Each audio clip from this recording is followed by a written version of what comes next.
Welcome to the kidsministry.blog podcast. Every episode, we share ideas, tips, and resources to help your children's ministry thrive. Okay, let's unpack this. Today, we're diving into something I think many of us face, especially around the holidays, right? That party planning panic.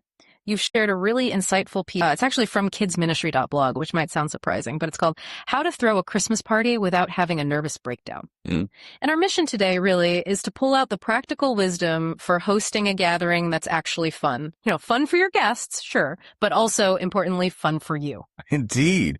And this source, it really cuts right to the heart of such a common challenge. It applies way beyond just ministry events, obviously. It feels less like a rigid checklist of party hacks and more about a real shift in mindset. What's fascinating here is how the author takes these like personal nightmare experiences. And turns them into really actionable advice for anyone who feels, overwhelmed by just the idea of opening their home. Right. And the author kicks off with this super relatable confession, hiding in the pantry, apparently sobbing over a frozen ham. Been there. Metaphorically speaking. Yeah, totally. But this low point led to a big aha moment. Nobody cares as much as you think they do. They contrast a neighbor's really stressful perfectionist parties, you know the type, with a cousin's super simple fun ones where guests just brought beer.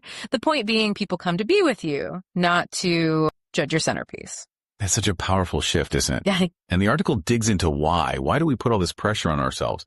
It argues pretty convincingly, I think, that authenticity and just, ease, they win out over these elaborate, stressful displays every time. And the bigger idea is that your own comfort, your genuine enjoyment, it directly translates to how comfortable your guests feel. If you're stressed, they feel it. Exactly. Okay, so how do we actually get there? How do we reframe it? The article breaks down the planning into these shockingly manageable chunks. It's text invites 3 weeks out. Okay, 2 weeks out. Figure out a slow cooker main dish. Ask people to bring sides. Done. Then 1 week out, buy the drinks, and this is crucial.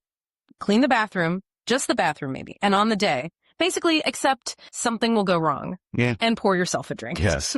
And I love that food is not that deep philosophy in there. It just totally debunks this myth that you need homemade everything.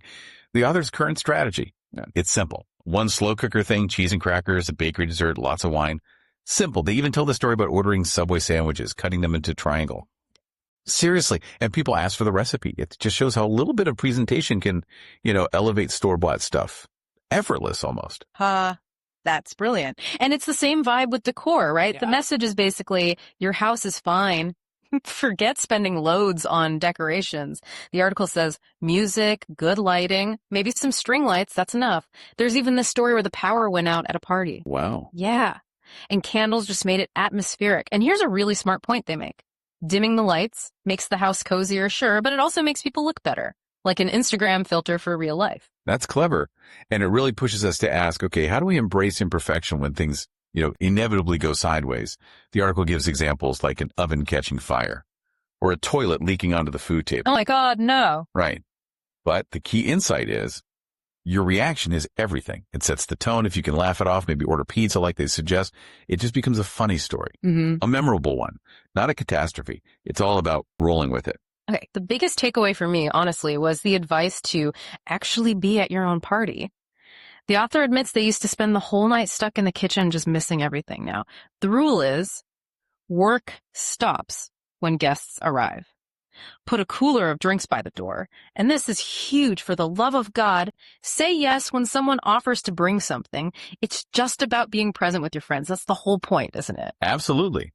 And stepping back, what this whole deep dive seems to highlight is that maybe the best parties, the most memorable ones, are often kind of messy, authentically messy. Right. They're not the perfectly coordinated, flawless events. They're the ones where spontaneous stuff happens, like the dog eats the brie or a snowstorm hits and suddenly everyone's staying for breakfast. Those are the moments people actually remember. The truth about hosting, as the article puts it, is your friends are just there to hang out with you. They're not judging your cooking skills or your decor choices. So wrapping this up, what does it all mean for your next gathering? Hosting can feel really daunting. I get it, especially with all the Pinterest perfect pressure out there.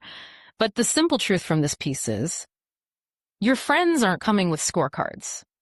They're coming to celebrate with you in your space just as you are. Which leads to, I think, a really useful question for you to consider. If the real goal, the ultimate goal of hosting, is just to connect and actually enjoy being with the people you care about. What single perfect expectation are you willing to just let go of to truly be present and enjoy your own party next time?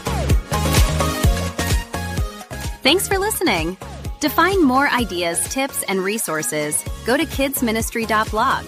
We'll see you next time.